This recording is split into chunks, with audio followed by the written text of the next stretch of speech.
আপনারা এই রুদ্রের মধ্যে সকাল থেকে সন্ধ্যা পর্যন্ত কাজ করতেছেন, তো আপনাদেরকে আমি কিছু পরামর্শ দেওয়ার জন্য আসি। পরামর্শটা হচ্ছে, আপনারা কাজ করার ফাঁকে ফাঁকে একটু পর পর ছায়ার মধ্যে যাবেন।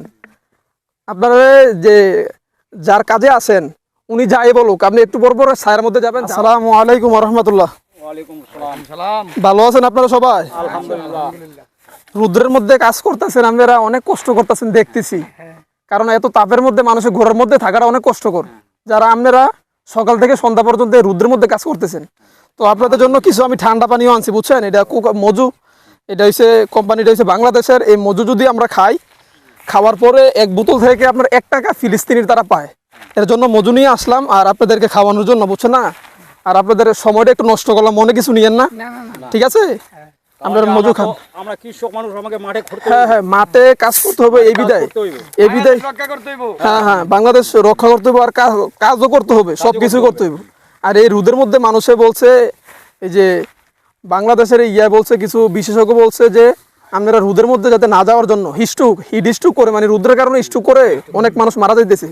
যে আপনারা এই রোদের মধ্যে সকাল থেকে সন্ধ্যা পর্যন্ত কাজ করতেছেন, তো আপনাদেরকে আমি কিছু পরামর্শ দেওয়ার জন্য আসি। পরামর্শটা হচ্ছে, আপনারা কাজ করার ফাঁকে ফাঁকে একটু পর পর ছায়ার মধ্যে যাবেন। আপনারা যে যার কাজে আছেন উনি যাই বলুক, আপনি একটু পর পর ছায়ার মধ্যে যাবেন। যাওয়ার পরে না যাওয়ার পরে দিয়ে তাদেরকে দরকার হলে 1 ঘন্টা কাজ বেশি করে দিবেন। কারণ 1 ঘন্টা কাজ বেশি করে দিলে উনি তো আপনার আবার কাজ, আমরা যেহেতু আপনারা 27 জন আনে, আমরা যদি বসে থাকলে তো আবার হবে না।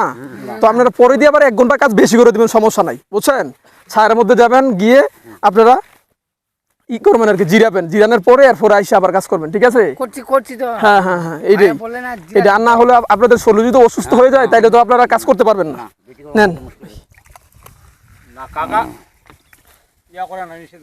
হ্যাঁ, এইটাই। কারণ এত গরম, কিভাবে আল্লাহ আপনাদেরকে সবসময় কাজ যেহেতু করেন, আপনারা আল্লাহ শরীর ভালো রাখে। আমরা তো অ্যান্টিবায়োটিক লাগে না, আমার অ্যান্টিবায়োটিক তো এই যে ঘামের জন্য আমার সাথে আছে। এইটাই কাজ করলে শরীর টাইন থাকে। আচ্ছা সুপ্রিয় দর্শক, আমি আপনাদেরকে একটা কথা বলবো, যে যারা মাঠের মধ্যে কৃষক আছে, যারা মাঠের মধ্যে কাজ করে সব সময়, তাদের জন্য সবাই দোয়া করবেন, আল্লাহ যেন তাদের শরীরে সবসময় ভালো রাখে। কারণ হচ্ছে তারা সকাল থেকে সন্ধ্যা পর্যন্ত মাঠের মধ্যে কাজ করে। যদি তারা অসুস্থ হয়ে যায়, কাজ না করে, তাদের পেটে খাবার যাবে না, এই বিধায় তারা কাজ করে। এই রৌদ্রের তাপে আপনারা দেখতেছেন তাদের শরীরটা মনে হয় সিদ্ধ হয়ে গেছে। আপনারা দেখতে পারতেছেন না, কিন্তু আমি দেখতেছি তাদের শরীরটা কেমন হয়ে আছে। এত গরমের মধ্যে তারা কাজ করতেছে।